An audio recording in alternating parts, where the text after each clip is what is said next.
자료가 다 사라졌다고요? 그럴 리가 없어요. 한국의 한 건축가 사무실. 여기 중요한 회의를 앞둔 독일 출신의 건축가가 당황한 표정으로 동료들을 바라보고 있습니다. 그녀의 말을 들은 한국인 동료들은 그녀를 도와 뭔가를 다급히 찾기 시작합니다. 그들 뒤로 일본인으로 보이는 남성이 묘한 표정으로 이 상황을 바라보고 있는데요.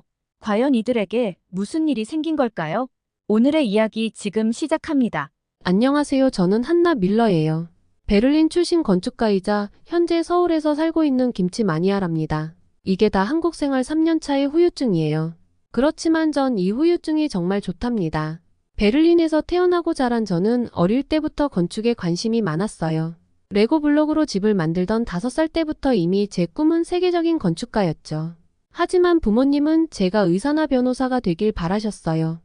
특히 아버지는 법률 사무소를 운영하셨는데 제가 그 뒤를 이어받기를 간절히 원하셨죠. 하지만 제가 건축가가 되기로 마음먹은 뒤 부모님과의 갈등이 시작됐어요. 저녁 식탁에서는 자주 제 미래에 대한 논쟁이 벌어졌죠. 어머니는 중재자 역할을 하셨지만 아버지의 완고한 태도는 쉽게 바뀌지 않았어요. 그래도 저는 포기하지 않았습니다. 건축 관련 대회에서 상을 받아오며 제 열정과 재능을 증명하려 노력했어요. 결국 고등학교를 졸업할 때쯤 부모님을 설득하는 데 성공했어요. 그 과정은 결코 쉽지 않았지만 부모님도 점차 제 선택을 인정해 주셨죠. 대학에서 건축을 전공하고 베를린의 유명 건축사무소에 취직했을 때 부모님의 눈에서 자부심을 볼 수 있었어요. 열정 넘치는 20대 초반의 저는 밤낮 없이 일했고 실력을 인정받아 빠르게 승진했어요. 특히 제가 설계한 건물이 처음으로 실제로 지어졌을 때 아버지가 현장에 직접 찾아오셔서 자랑스러워하시는 모습을 보며 뿌듯했죠. 하지만 어느 순간부터 뭔가 부족하다는 느낌이 들기 시작했어요. 매일 같은 풍경, 같은 건물들, 창의성이 메말라가는 것 같았죠. 그러던 중 우연히 TV에서 서울의 야경을 보게 됐어요. 현대적인 고층 빌딩들 사이로 보이는 고궁의 모습, 한강을 따라 펼쳐진 아름다운 불빛들. 그 조화로움에 큰 충격을 받았죠. 그날 이후로 한국에 대해 미친 듯이 공부하기 시작했어요. 한국의 건축 문화 역사. 모든 게 새롭고 흥미진진했죠. 특히 한국의 현대 건축이 전통과 현대를 어떻게 조화롭게 융합하는지에 깊은 인상을 받았어요. 한국에 가고 싶다는 열망이 커졌지만 현실적인 어려움도 많았어요. 그래서 우선 한국어 학원부터 다니기 시작했죠. 1년 동안 열심히 공부한 결과 간단한 한국어 대화가 가능해졌어요. 그러던 어느 날 운명처럼 찾아온 기회가 있었어요. 한국의 대형 건설회사에서 서울의 새로운 랜드마크가 될 초고층 빌딩 설계 프로젝트에 참여해달라는 제안을 받은 거예요.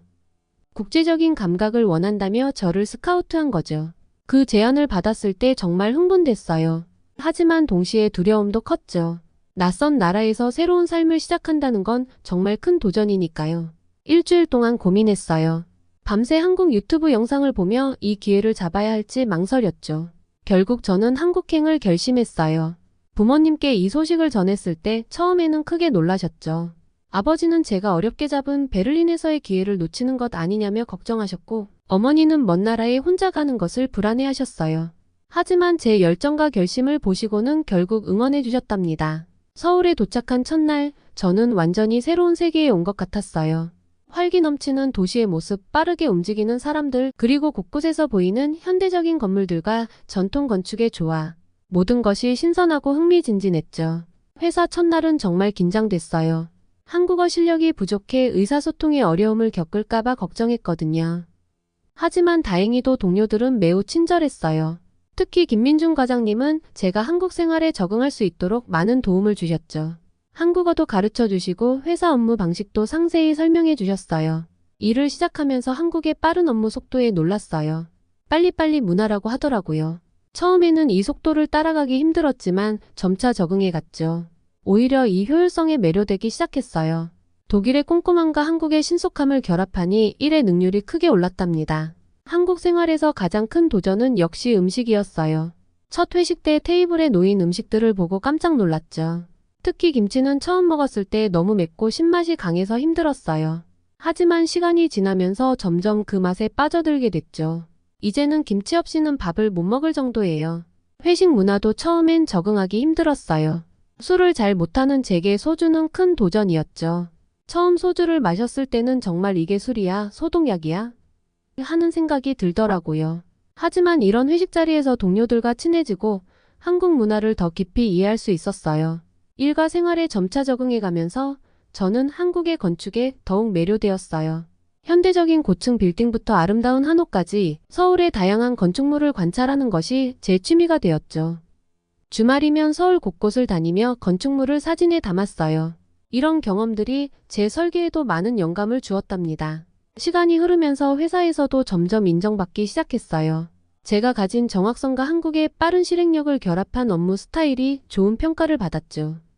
몇몇 프로젝트에서 핵심적인 역할을 맡게 되었고 제 아이디어가 실제 건물로 구현되는 것을 보며 큰 성취감을 느꼈어요. 그렇게 3년이 흘렀고 저는 한국에 완전히 적응한 독일 아가씨가 되었답니다. 아침에 일어나면 김치찌개로 시작해서 퇴근 후엔 치맥을 즐기는 완벽한 한국인이 된 거죠. 부모님께 영상통화로 제 모습을 보여드렸을 때 두 분 다 놀라시더라고요. 한나, 너 정말 많이 변했구나. 행복해 보여서 다행이야. 하지만 제 한국 생활이 항상 순탄했던 건 아니에요. 특히 최근에 시작된 새 프로젝트에서 예상치 못한 큰 도전을 맞닥뜨리게 되었죠. 그 프로젝트는 제 인생의 전환점이 될 만한 정말 특별한 경험이었답니다. 한국 생활 3년차 제 커리어의 큰 전환점이 될 프로젝트가 시작됐어요. 서울 도심의 초고층 복합문화 공간을 건설하는 대규모 프로젝트였죠. 우리 회사와 일본의 유명 건설회사가 합작으로 진행하는 국제적인 사업이었거든요. 이 프로젝트의 부책임자로 발탁됐을 때 정말 기뻤어요. 한국 동료들은 제 발탁 소식을 듣고 진심으로 축하해 주었습니다. 특히 김민중 과장님은 한나 씨가 적임자예요. 우리가 힘을 합치면 멋진 결과를 만들 수 있을 거예요 라고 말씀해 주셨죠. 하지만 기쁨도 잠시 첫 회의에서부터 문제가 시작됐어요. 일본 측 책임자인 다나카 씨가 처음부터 저를 탐탁지 않아 했거든요. 제 아이디어를 무시하고 일본식 설계만을 고집했죠. 회의 중 제가 한국의 전통적 건축 요소를 현대적으로 재해석한 디자인을 제안했을 때 다나카 씨는 비웃듯이 말했어요. 한나 씨, 우리는 세계적인 랜드마크를 만들려는 겁니다. 구식 한옥 놀이를 하자는 게 아니에요. 그 말에 충격을 받았지만 침착하게 대응하려 노력했어요. 다나카 씨, 전통과 현대의 조화야말로 이 프로젝트의 핵심이 될 수 있습니다. 세계적으로 유례없는 독특한 건축물을 만들 수 있어요. 하지만 다나카 씨는 제 말을 들으려 하지 않았어요. 오히려 더 공격적으로 나왔죠. 당신 같은 외국인이 무슨 한국 전통을 이해한다고 그러는 거예요? 게다가 건축학을 제대로 공부는 한 건가요? 그 순간 회의실이 얼어붙었어요. 한국 동료들의 얼굴에도 불편한 기색이 가득했습니다. 저는 가슴이 덜컥 내려앉는 걸 느꼈어요. 제가 그토록 사랑하게 된 한국에서 제 열정과 노력이 이렇게 무시당하다니. 그날 이후로 상황은 점점 악화됐어요. 다나카 씨는 제가 제안한 모든 아이디어를 비현실적이라며 일축해버렸고 심지어 제가 참석해야 할 중요한 미팅에서 저를 제외시키기도 했어요. 한 번은 프로젝트 진행 상황을 점검하는 중요한 회의가 있었는데 다나카 씨가 일부러 일본어로만 진행하더라고요. 제가 통역을 요청했을 때 그는 짜증 섞인 목소리로 말했어요. 한나 씨, 이 정도 일본어도 모른다면 이 프로젝트에 참여할 자격이 있는지 의문이네요. 저는 점점 자신감을 잃어갔어요. 매일 아침 회사에 가는 게 두려워졌죠. 오늘은 또 어떤 모욕을 당할까? 하는 생각에 가슴이 철렁 내려앉곤 했어요. 한국 동료들은 제 편에서 저를 도와주었지만 다나카 씨는 주변 시선에 아랑곳하지 않고 저에게만 강압적인 태도를 보였죠. 프로젝트 중간 보고회 때는 정말 최악의 상황을 겪었어요. 제가 준비한 발표 자료를 보던 다나카 씨가 갑자기 화를 내며 소리쳤어요. 이게 뭡니까? 우리가 합의한 내용과 전혀 다르잖아요. 당신의 변덕으로 이 중요한 프로젝트를 망치게 할 순 없어요. 순간 눈앞이 캄캄해졌어요. 몇 주 동안 밤을 새워가며 준비한 결과물인데 이렇게 무시당하다니. 눈물이 났지만 필사적으로 참았죠. 떨리는 목소리로 해명을 시도했지만 다나카 씨는 제 말을 들으려고도 하지 않았어요. 그날 밤 혼자 한강공원에 가서 얼마나 울었는지 몰라요. 서울의 야경은 여전히 아름다웠지만 제 마음은 산산조각이나 있었죠. 내가 정말 이 일에 적합하지 않은 걸까? 한국에서의 내 꿈이 여기서 끝나는 걸까? 이런 생각들이 끊임없이 제 마음을 괴롭혔어요. 한국에 대한 사랑, 건축에 대한 열정, 그리고 이 프로젝트에 걸었던 모든 희망이 물거품이 되는 것만 같았죠. 그러던 어느 날 김 부장님이 저를 조용히 불렀어요. 제 마음속에 두려움이 커졌어요. 이제 정말 끝인가 하는 생각이 들었죠. 하지만 김 부장님의 말씀은 제 예상과 달랐어요. 한나 씨 힘들어하는 건 알고 있어요. 하지만 포기하지 마세요. 당신의 능력을 믿습니다. 우리가 할 수 있는 방법을 함께 찾아보죠. 그 말씀에 제 눈에서 눈물이 흘렀어요. 아직 희망이 있다는 걸, 그리고 제 편이 되어주는 사람이 있다는 걸 깨달았거든요. 김 부장님은 계속해서 말씀하셨어요. 다나카 씨의 행동은 분명 문제가 있어요. 하지만 우리가 그의 수준으로 내려가서는 안 됩니다. 우리는 당신의 아이디어가 얼마나 뛰어난지 알고 있어요. 이제 그걸 모두에게 보여줄 때예요. 김 부장님의 격려에 힘을 얻어 저는 다시 한번 도전하기로 마음먹었어요. 하지만 여전히 앞으로의 길은 불확실해 보였죠. 이 위기를 어떻게 극복해야 할까? 다나카 씨와 일본 팀의 반대를 어떻게 극복하고 내 아이디어를 관철시킬 수 있을까? 내가 정말 이 프로젝트와 한국에서의 내 꿈을 지켜낼 수 있을까? 이 모든 질문들에 대한 답을 찾는 것이 저의 다음 과제였습니다. 그리고 그 과정은 결코 쉽지 않을 거라는 걸 알고 있었어요. 위기의 순간을 지나고 나니 오히려 더 큰 도전이 우리를 기다리고 있었어요. 한국의 한 대기업에서 우리의 프로젝트에 대해 환경 영향 평가를 요구한 거예요. 초고층 빌딩이 주변 생태계와 도시 경관에 미칠 영향을 우려한 것이죠. 이 소식을 들었을 때 다나카 씨는 한숨을 쉬며 불평했지만 저는 이것이 오히려 기회라고 생각했어요. 김 부장님도 저의 의견에 동의해 주셨고 우리 팀은 밤낮 없이 일했어요. 저는 독일에서 배운 최신 친환경 건축 기술들을 적용해 설계를 수정했고 한국 팀원들은 서울의 지형과 기후에 맞는 방식으로 일을 최적화했죠. 특히 신재생 에너지 활용과 빗물 재사용 시스템 등을 대폭 강화했어요. 이 과정에서 정말 놀라운 일들이 있었어요. 김민중 과장님이 전통 한옥의 처마 구조를 현대적으로 재해석해 건물의 에너지 효율을 높이는 아이디어를 제안했죠. 이런 협업을 통해 우리의 프로젝트는 점점 더 발전해 나갔어요. 하지만 다나카 씨와 일본 팀은 여전히 비협조적이었어요. 그들은 계속해서 자신들의 방식만을 고집했고 우리의 새로운 아이디어들을 무시했죠. 죄송합니다. 제가 실수했네요. 모든 내용을 포함하여 다시 작성하겠습니다. 환경영향평가 발표를 앞둔 어느 날 밤 예상치 못한 사건이 발생했어요. 우리 팀이 밤늦게까지 준비한 새 설계한 파일이 모두 삭제된 거였죠. 그날 밤 늦게까지 작업하다가 잠깐 쉬려고 자리를 비웠는데 돌아와 보니 컴퓨터 화면이 까맣게 변해 있었어요. 처음에는 단순한 시스템 오류라고 생각했죠. 하지만 복구를 시도해봐도 소용이 없었어요. 몇 주 동안 밤낮으로 준비한 우리의 노력이 한순간에 사라져버린 거였죠. 팀원들은 충격에 빠졌고 현장은 순식간에 혼란스러워졌어요. 김 부장님의 얼굴이 창백해졌고 대리님은 고개를 떨구며 한숨을 내쉬었어요.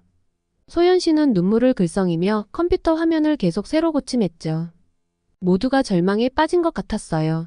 그 순간 저는 깊은 숨을 들이쉬고 생각했어요. 이대로 포기할 순 없다고 말이에요. 우리가 여기까지 온 것은 이런 위기를 극복하기 위해서였으니까요.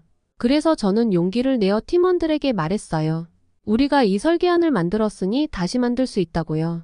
우리 머릿속에 있는 걸 다시 꺼내보자고 제안했죠. 놀랍게도 우리 팀원들의 반응은 정말 대단했어요. 처음에는 모두가 충격에 빠졌지만 곧 김 부장님이 앞장서서 팀원들을 독려하기 시작했죠. 여러분, 우리는 이미 한 번 해냈습니다. 다시 할 수 있어요. 오히려 이번 기회에 더 좋은 설계안을 만들어 봅시다. 김 부장님의 말씀에 팀원들의 표정이 바뀌기 시작했어요. 놀랍게도 아무도 불평하지 않았고 오히려 서로를 격려하며 다시 일어섰어요. 모두가 자발적으로 야근을 자처했죠. 누구 하나 강요하지 않았는데도 모든 팀원이 한마음 한뜻으로 뭉쳤어요. 우리는 즉시 행동하기 시작했습니다. 큰 화이트보드를 가져와 회의실 한가운데 놓고 기억나는 대로 아이디어를 적어 내려갔죠. 처음에는 조금씩, 그리고 점점 더 빠르게 아이디어가 쏟아져 나왔어요. 김민중 과장님은 예전에 제시한 전통 한옥의 처마 구조를 현대적으로 재해석한 아이디어에 새로운 도안을 제안했을 때 모두가 눈을 반짝였어요. 그 아이디어가 우리 프로젝트에 새로운 생명을 불어넣은 거죠. 한옥의 처마가 여름에는 강한 햇살을 막아주고 겨울에는 따뜻한 햇살을 받아들이는 원리를 현대 건축물에 적용한 거예요. 이를 통해 건물의 에너지 효율을 크게 높일 수 있었죠. 대리님은 빗물 재활용 시스템의 업그레이드 버전을 제안했어요. 옥상 정원과 연계해 빗물을 모아 정화한 후 화장실 용수나 조경수로 사용하는 아이디어였죠. 이 아이디어는 환경 친화적인 면에서 높은 점수를 받을 수 있을 것 같았어요. 소연 씨는 건물 외벽에 수직 정원을 도입하자고 제안했어요. 도시의 부족한 녹지 공간을 보완하고 공기정화 효과까지 얻을 수 있는 아이디어였죠. 게다가 도시 미관 개선에도 큰 도움이 될 것 같았어요. 밤이 깊어갈수록 피곤해질 법도 했지만 오히려 팀원들의 에너지는 더 높아져 갔어요. 간식을 나누고 서로에게 마사지를 해주며 재치 있는 농담으로 분위기를 밝게 만들었죠. 어려움 속에서도 서로를 배려하고 격려하는 모습은 정말 감동적이었어요. 이런 한국인들의 긍정적인 태도와 끈기 있는 정신 덕분에 우리는 전보다 더 훌륭한 설계안을 완성할 수 있었어요. 위기를 기회로 만드는 그들의 모습에서 한국의 정신을 엿볼 수 있었죠. 이 경험을 통해 저는 한국인들의 진정한 힘을 깨달았고 더욱 깊이 한국을 사랑하게 되었어요. 아침이 밝아올 무렵 우리는 완성된 설계안을 들고 발표장으로 향했어요. 밤새워 일한 탓에 피곤했지만 모두의 눈빛은 자신감으로 빛나고 있었죠. 우리는 서로를 바라보며 미소 지었어요. 어떤 결과가 나오더라도 우리가 함께 이뤄낸 이 순간이 자랑스러웠거든요. 발표장에서 우리의 새로운 설계안은 심사위원들에게 큰 점수를 땄습니다. 한국의 전통 요소와 첨단 기술의 조화, 그리고 혁신적인 친환경 솔루션에 모두가 찬사를 보냈죠. 우리 팀의 노력은 결실을 맺어 프로젝트는 환경 영향 평가를 통과했고 더 나아가 세계 건축의 새로운 기준이 될 것이라는 평가를 받았어요. 하지만 이 성공의 이면에는 충격적인 진실이 숨겨져 있었어요. 발표 며칠 후 다나카 씨가 갑자기 회의실에 들이닥쳐 흥분한 목소리로 자신의 결백을 주장하기 시작했거든요.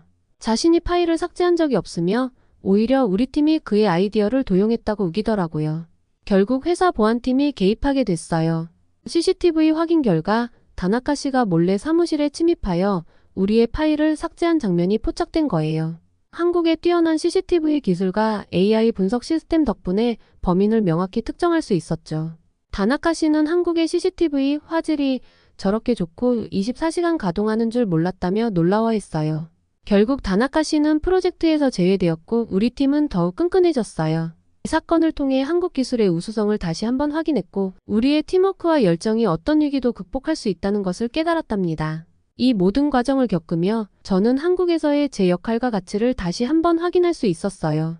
위기를 극복하고 성공을 이뤄낸 이 경험은 제 인생의 전환점이 되었고 한국에 대한 제 사랑과 헌신을 더욱 굳건히 하는 계기가 되었답니다. 이 프로젝트의 성공으로 저는 한국 건축계의 새로운 스타로 떠올랐어요. 더 이상 외국인 건축가가 아닌 한국 건축의 혁신가로 불리게 되었죠. 기자회견장에서 한 기자가 물었어요. 한나 씨, 이번 프로젝트를 통해 가장 크게 느낀 점은 무엇인가요? 저는 잠시 생각에 잠겼다가 대답했어요. 위기는 기회였어요. 그리고 한국이라는 나라, 한국 사람들과 함께라면 어떤 위기도 극복할 수 있다는 걸 배웠습니다. 이제 저는 자신 있게 말할 수 있어요. 제 두 번째 고향은 바로 여기 대한민국입니다. 그 말에 기자회견장은 뜨거운 박수로 가득 찼어요. 그 순간 저는 깨달았죠. 이제 저는 진정한 한국인이 되었다고요. 국적은 바뀌지 않았지만 마음만큼은 완전히 한국인이 된 거예요. 프로젝트가 끝난 후 저희 팀은 작은 파티를 열었어요. 김 부장님이 건배를 제의하셨죠. 우리가 이뤄낸 것은 단순한 건물이 아닙니다. 이것은 서로 다른 문화가 존중과 이해를 바탕으로 만들어낸 기적입니다. 그 중심에는 우리 한나 씨가 있었죠. 한나 씨의 한국 사랑과 열정에 감사드립니다. 모두가 박수를 치고 건배를 외쳤어요. 그 순간 제 눈에 눈물이 고였어요. 이 모든 과정을 겪으며 저는 한국에서의 제 역할과 가치를 다시 한번 확인할 수 있었거든요. 그날 밤 집으로 돌아와 베란다에 서서 서울의 밤하늘을 바라봤어요. 3년 전 처음 이 도시에 왔을 때와 같은 하늘인데 제 마음속에는 무언가가 크게 변해 있었죠. 이제 이곳은 제게 단순한 외국이 아니었어요. 제 열정과 노력 그리고 사랑이 담긴 제2의 고향이 된 거예요. 다음날 아침 출근길에 커피를 사러 간 카페에서 우연히 TV 뉴스를 보게 됐어요. 우리 프로젝트에 대한 소식이 나오고 있었죠. 제 얼굴이 화면에 나오자 카페에 있던 사람들이 저를 알아보고 웃으며 인사를 건네더라고요. 부끄러우면서도 기분이 좋았어요. 회사에 도착하자 김 부장님이 저를 부르셨습니다. 한나 씨, 좋은 소식이 있어요.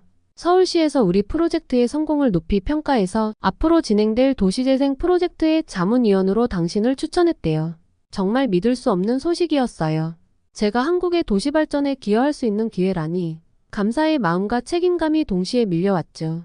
그날 점심 사무실 근처 식당에서 김치찌개를 먹으면서 문득 이런 생각이 들었어요. 이제 나는 진정한 한국인이 된 걸까?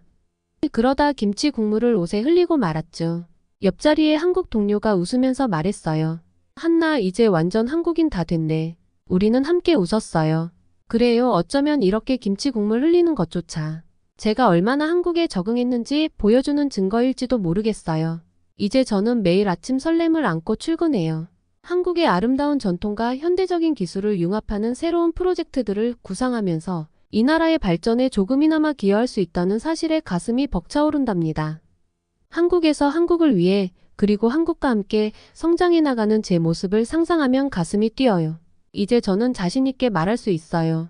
저는 독일에서 태어났지만 서울에서 제 삶을 찾은 건축가입니다. 그리고 이제는 한국을 너무 사랑하는 진정한 대한 외국인이랍니다. 오늘의 사연 어떠셨나요? 오늘 이야기가 좋으셨다면 구독과 좋아요 눌러주시고 주변의 많은 분들에게 공유해주세요. 사연자분에게 응원과 격려의 말씀들을 댓글로 남겨주세요. 감동 뭉클에서는 여러분의 마음들을 모아 사연자분들에게 전달해드리고 있습니다. 감동적이거나 재미있는 실제 사연들을 제보받고 있으니 소개해주고 싶은 사연이 있으시면 위 메일로 제보해주시기 바랍니다. 오늘도 여러분의 하루의 작은 즐거움이라도 되었기를 바라며 지금까지 감동 뭉클이었습니다. 구독과 좋아요는 영상 제작에 큰 힘이 됩니다. 끝까지 시청해주셔서 감사합니다. 다음에 더 좋은 영상으로 찾아뵙겠습니다.